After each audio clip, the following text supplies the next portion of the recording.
से अजीत कुमार गुप्ता है और हम लोग देख रहे हैं ग्रुपिंग ऑफ सेल्स, जहां हम लोग ग्रुपिंग ऑफ सेल्स में सीरीज कॉम्बिनेशन देख चुके हैं।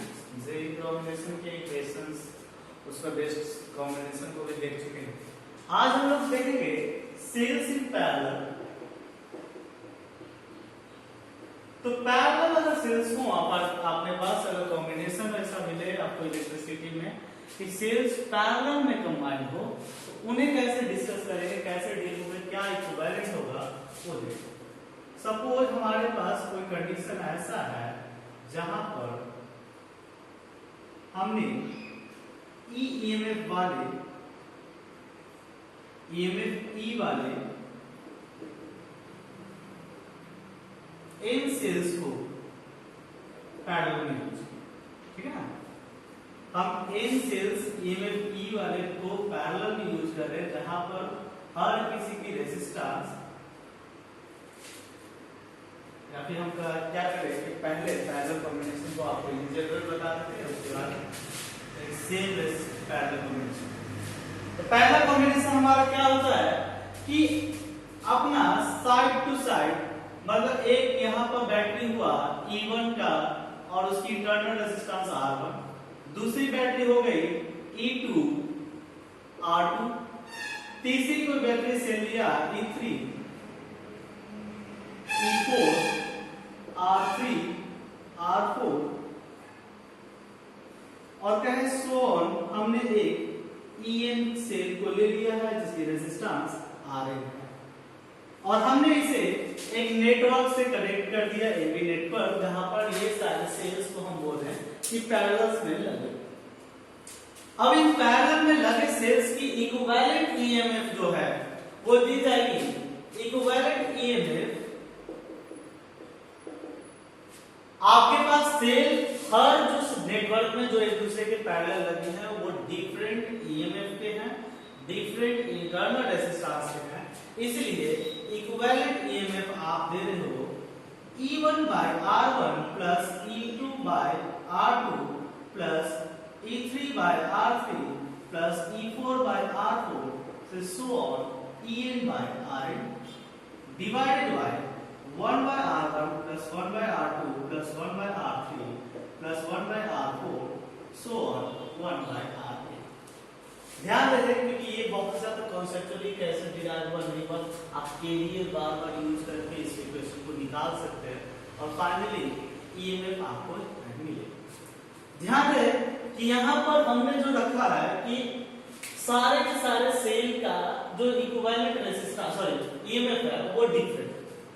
अगर हम सर्किट कुछ ऐसा बनाते हैं जिसमें कहते हैं कि हमारे पास m cell of same equivalent same EMF E वाले कनेक्टेड हो और इंटरनल रेजिस्टेंस जो है आर वाले, तो उस केस में हमें क्या मिलेगा तो समझा जाए। अगर हमारे पास सेम ईएमएफ वाले और सेम इंटरनल रेजिस्टेंस वाले अगर बैटरी कनेक्टेड है जिसकी वैल्यूज हमने E और R से दिखाया है और ऐसे अगर आपने M सेल को पैरेलली कनेक्ट कर दिया है AB नेटवर्क में, सुन लिया जाए, अगर आपने E सेल को पैरेलली नेटवर्क में कनेक्ट कर दिया है और सबके ईएमएफ को बोल रहे हो आप कि E है, तो आपका जो नेट ईएमएफ होगा या फिर बोल सकते हैं टोटल ईएमएफ वह भी सेल के ईएमएफ के बराबर, ठीक है। नेट ईएमएफ जो मिलेगा वो सेल के ईएमएफ के बराबर मिलेगा और इंटरनल रेजिस्टेंस जो कि पैरेलल कॉम्बिनेशन सर्किट के लिए हमें जो मिलेगा इंटरनल रेजिस्टेंस आपको R/M मिलेगा, जहां की M सेल को हमने पैरेलल में कनेक्ट किया। याद रखिए इस केस में ईएमएफ वो मिला जो रेटेड ईएमएफ है, क्योंकि सबके सब पैरेलल में है, सबके पोटेंशियल सेम है, तो सेम पोटेंशियल मिला। इस केस में हमें पोटेंशियल डिफरेंट है तो एक इक्वेशन का सहारा लेना पड़ा, जो इक्वेशन था E1 by R1 plus E2 by R2 plus E3 by R3 plus E4 by R4 और so। तो याद रखिए अगर डिफरेंट ईएमएफ है तो आपको इस इक्वेशन से करना पड़ेगा और अगर सेम ईएमएफ है तो आपने जो रेटेड पोटेंशियल लिया है वही हो जाएगी सर्किट के अक्रॉस की पोटेंशियल, ठीक है। अगर आप बोले कि इंटरनल रेजिस्टेंस या सर्किट में हमें कब हमारा फेवरेबल कंडीशन हो सकता है पैरेलल सर्किट को लेने का, कब हम पैरेलल सर्किट को ना ले तब हमें मिले, तो समझे अगर आपकी इंटरनल रेजिस्टेंस जो आपको आ रही है, इंटरनल रेजिस्टेंस जो आपको सर्किट में आया वो था R/A, इंटरनल रेजिस्टेंस आपको आ रही है R/A, तो इंटरनल आप बोल सकते हो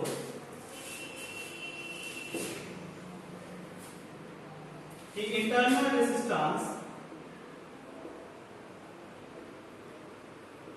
हमारा है R/A, स्मॉल r, जो इंटरनल रेजिस्टेंस था, मतलब ईएमएफ के बाद हमारे पास जो सर्किट मिलने जा रहा है उसकी इक्विवेलेंट रेजिस्टेंस जो हमें है वो मिल रही है R/L। चलो एक मान लेते हैं कि ये हमारा इक्विवेलेंट है, ठीक है, इक्विवेलेंट सेल का ईएमएफ और ये हमारी इक्विवेलेंट रेजिस्टेंस, जिसे आप हम पैरेलली कनेक्ट करेंगे, सॉरी सीरीज में कनेक्ट करेंगे अपने बाहर के सर्किट, ठीक है, और हमारा इस तरह से करेंगे। तो अब है कि फेवरेबल कंडीशन जानना कि फेवरेबल कंडीशन कब होगा, कब हमें इस फेवर में लेना है, तो पहले समझा जाए।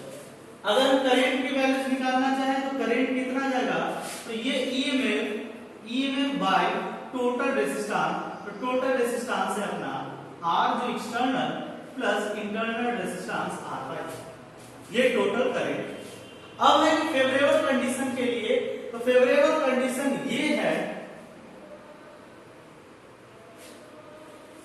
कि जो ये इंटरनल रेजिस्टेंस है हमारा, इंटरनल रेजिस्टेंस जो आया, जो कि यहाँ पर करंट के लिए आया, equal to MR plus R by MR plus R by M। और यहाँ पर हम कह रहे हैं कि अगर यहाँ MR की वैल्यू बहुत ज्यादा लेस हो R से, अगर MR की वैल्यूज बहुत ज्यादा लेस हो R से, तो आप कह सकते हो कि सेल को पैरेलल लगाना एडवांटेजेस था। क्यों? क्योंकि यहाँ पर उनकी इंटरनल रेजिस्टेंस वैल्यूज बहुत ज्यादा हाई थी, ठीक है।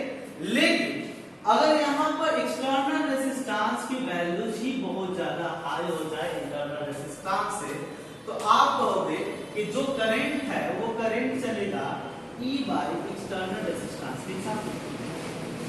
इस केस में जो करंट चलेगा वो करंट जो होगा I equal to E by internal resistance, क्योंकि जो डोमिनेटिंग फैक्टर, और अगर ये फैक्टर में जो एक्सटर्नल रेजिस्टेंस पर अगर हमारा सर्किट डिपेंड कर रहा है करंट को, तो कहीं ना कहीं सेल का पैरेलल में कंबाइन करना एडवांटेजेस नहीं था, और ये बोल सकते हैं कि ये प्रीफर कंडीशन है, प्रीफर फॉर पैरेलल कॉम्बिनेशन। और ये करंट कॉम्बिनेशन जहां पे एक्सटर्नल रेजिस्टेंस से हमारा करंट चल रहा है is not preferable, not preferable, ठीक है। तो सर्किट को समझ लीजिए कि अगर रेजिस्टेंस हमने पैरेलल में यूज किया तो इस तरह से हमें टोटल करंट मिलेगा, और यदि एक्सटर्नल्स की वैल्यू से ए फैक्टर से ये बहुत ज्यादा नहीं निकला तो हमारे लिए ये पैरेलल कॉम्बिनेशन प्रेफरेबल नहीं। अब ग्रुपिंग ऑफ सेल्स में हम एक देखते हैं जिसे बोलते हैं मिक्स ग्रुपिंग, या फिर बोला जाता है मल्टीपल आर्क्स। तो मल्टीपल आर्क कॉम्बिनेशन क्या होता है वो देखा जाए।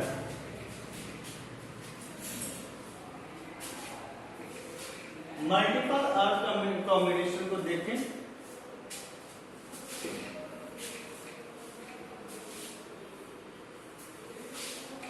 चलिए मल्टीपल आर्क को समझा जाए कि क्या कह रहा है कि अगर आप किसी सीरीज या सॉरी किसी भी सर्किट को ऐसा माने कि यहां पर E1 R1, E2 R2,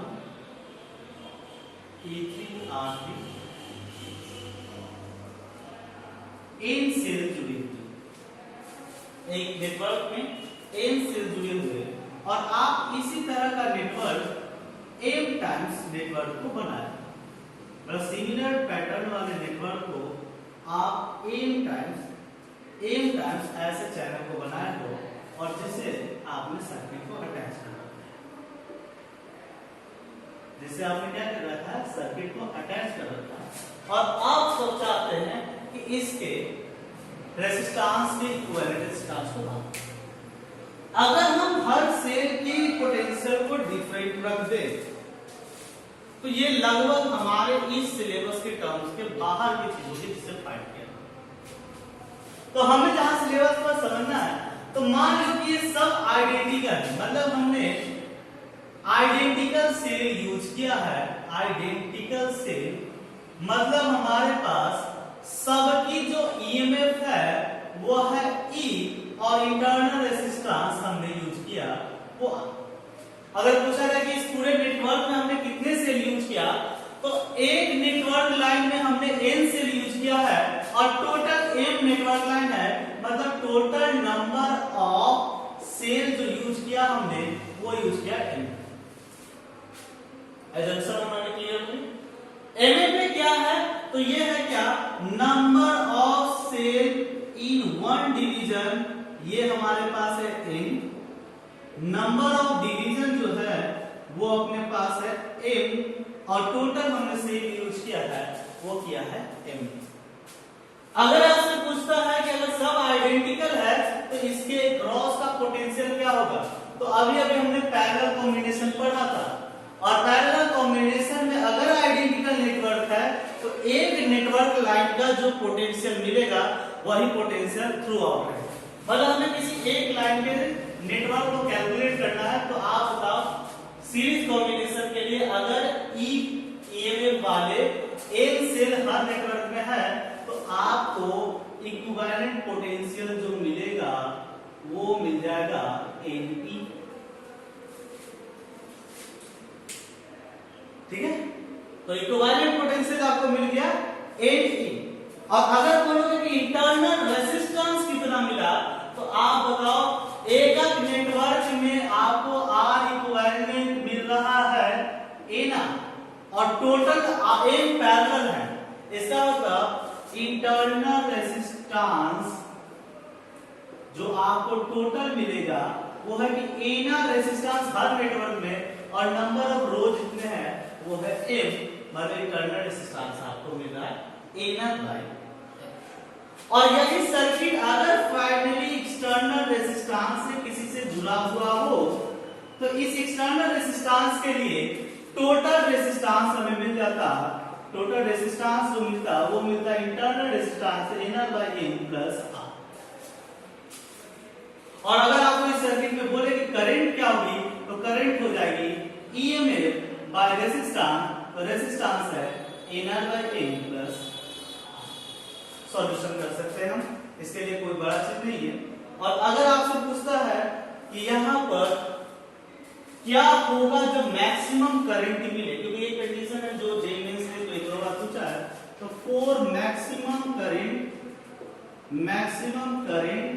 जो है हमारे situation Nr equal to Mr होना चाहिए, जो मैं आपको डायरेक्ट समझाने के रूप में बताऊंगा। इससे क्वेश्चन बहुत ज्यादा नहीं आएंगे, नॉर्मल आएंगे और नॉर्मल कंडीशन पर आप सॉल्व। अगर आप इस कंडीशन को बोलो कि Nr इक्वल टू Mr पर मैक्सिमम करंट की वैल्यूज क्या होगी, तो आप देख लो, आप करंट की वैल्यूज को लिख सकते हो MNE by Nr plus Mr, और आप लिख सकते हो MNE बाय, ये अगर दोनों वैल्यू सेम है तो इसका मतलब Nr प्लस Nr और MNE बाय 2Nr मतलब ME बाय 2R। या फिर अगर ये लिखते MNE बाय Nr को लिख दे Mr, तो Mr प्लस Mr, तो MNE बाय 2Mr, तो M से M cancel, NE bye 2R। आप जो भी इस टर्म में आंसर को निकाले उस तरह से आंसर दे सकते हैं और आपको ये रिजल्ट। ये था अपना grouping of cell. Grouping of cells को आप देख लीजिए। और इसके आगे हम लोग पढ़ेंगे इलेक्ट्रॉनिक डिवाइस नेटवर्क्स में यूज करने वाले मीटर्स को, मतलब मेजरिंग सिस्टम और उसके वर्किंग प्रिंसिपल, कंस्ट्रक्शन और उनका वर्किंग मेथोडोलॉजी क्या होता है उसको। ठीक है, इस वीडियो के लिए इतना ही। Thank you.